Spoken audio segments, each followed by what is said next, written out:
To give some people some context out there, because there's been so little accurate information about the 2020 election, there was more grounds for Trump to contest that election than any election other than 1876 in American political history.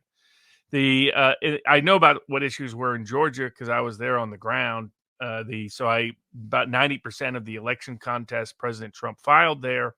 I was part of drafting, crafting, researching, locating, developing.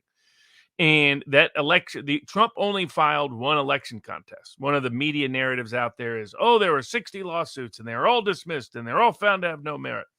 What the media doesn't say is that there was actually only one election contest filed by President Trump in the entire country. It was filed in Georgia.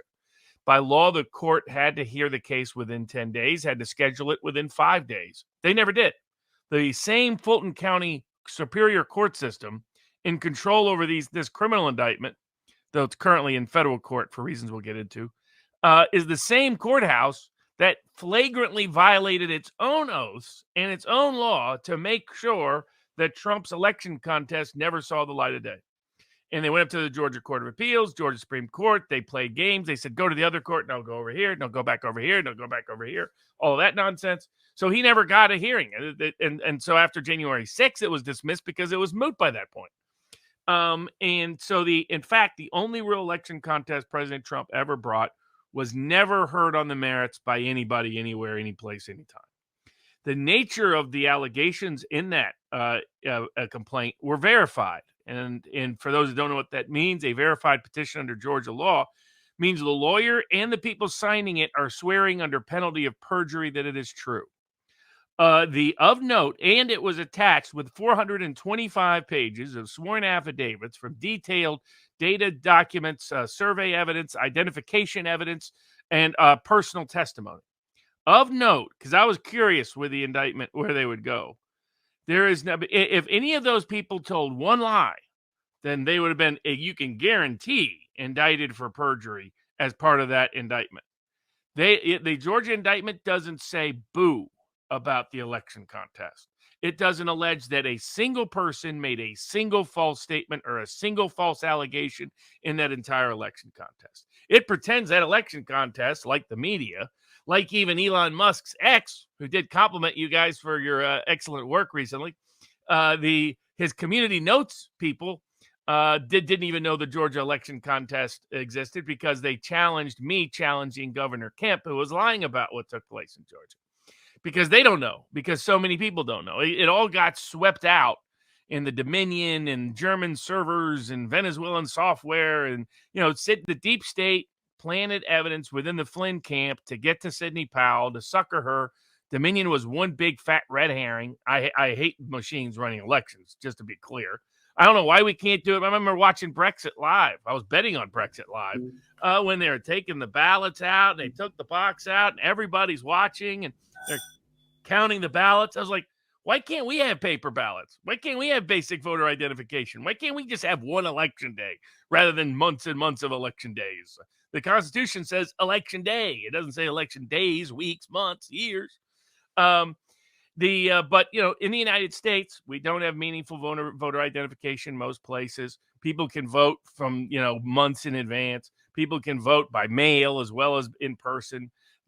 So all of the voter protections that exist in many other countries in the world that we actually demand those countries have.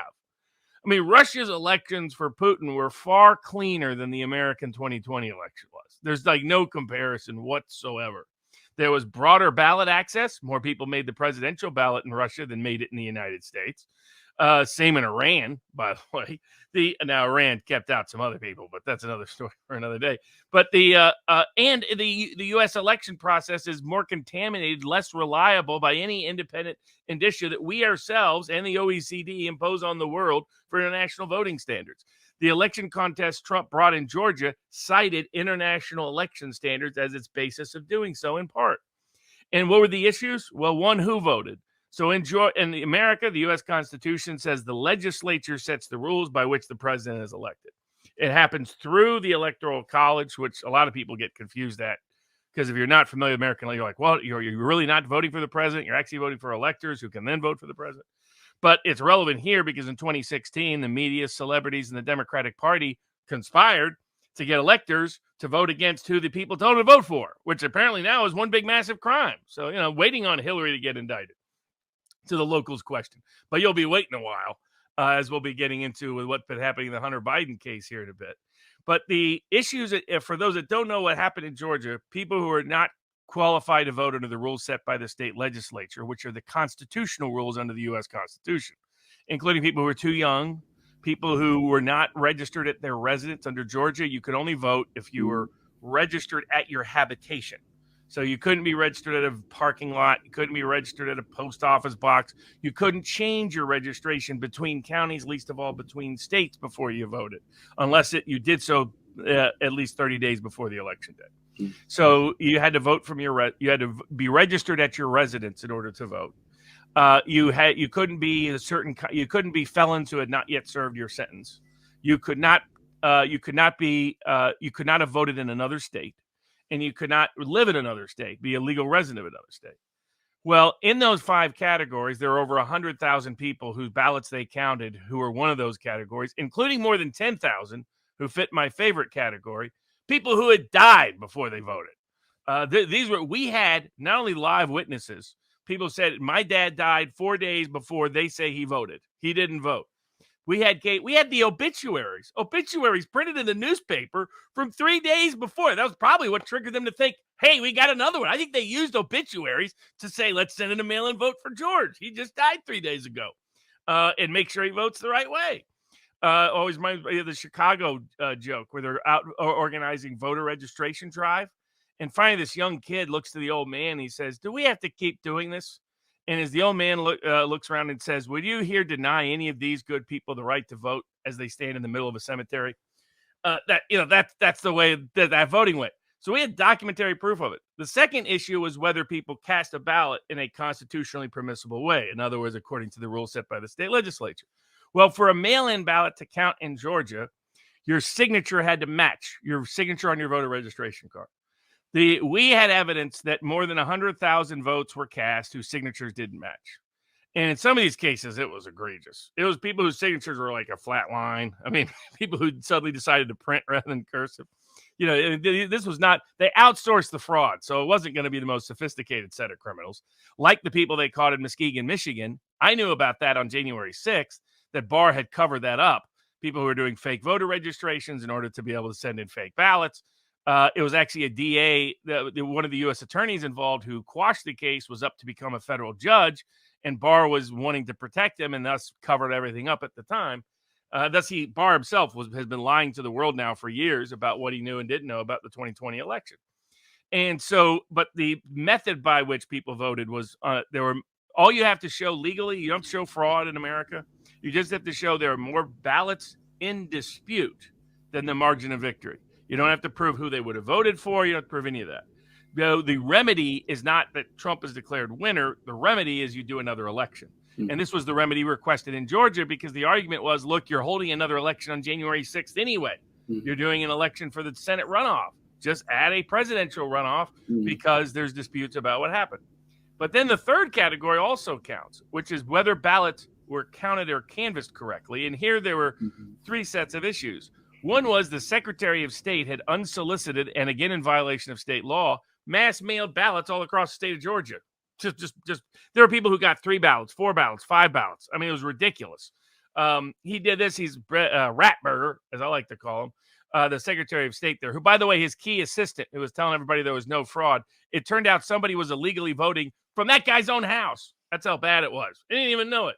I mean, somebody was voting who didn't live there, and he had no idea, but he was listed as living in his house, a house he'd lived in for years. So the first part was ballots were sent out that were not supposed to be. They were in violation of state law. None of those ballots should be counted if they came back under the way the law worked.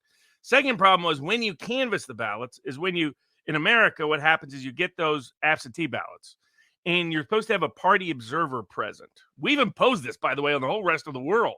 When the rest of the world it deviates in the tiniest little bit, we scream illegal election, invalid, election fraud, whether it's Africa, Asia, Latin America, Russia, you name it.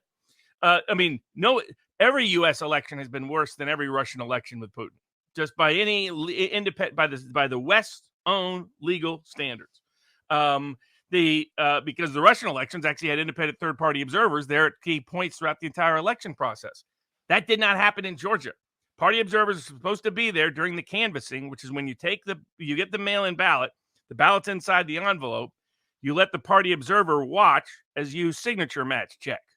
Okay, here's the signature here, and to make sure it's being done all in the up and up. Because once you separate that ballot from the envelope, you can never trace the two back to one another ever again. Well, that didn't happen. Then the counting of the ballots is supposed to be also party observed, and this is where the famous water leak case took place. So in Fulton County, they decided to take all the ballots, and rather than count them at the local precincts, remember Brexit, right? Everybody, they're counting them all those little different places. In Fulton County, they decided to do it all at one place, which was always a problem because then you have a chain of custody issue. You don't, and especially with machines, you can just print as many ballots as you want. The way it typically works in America is election commission will order just a limited number of ballots, enough to be spoiled and count, and numbered, so you have a clean chain of custody, right? You can't have some bogus ballots coming in the process. When you got machines that can just print however many ballots you want, which is the way the Dominion machines worked in Georgia, then you can just replace, right? How do you know that the ballot that I put in the box is the ballot that ends up in that box that ends up counting? So one way is to protect chain of custody. That's why it's so critical in any form of evidence, civil or criminal.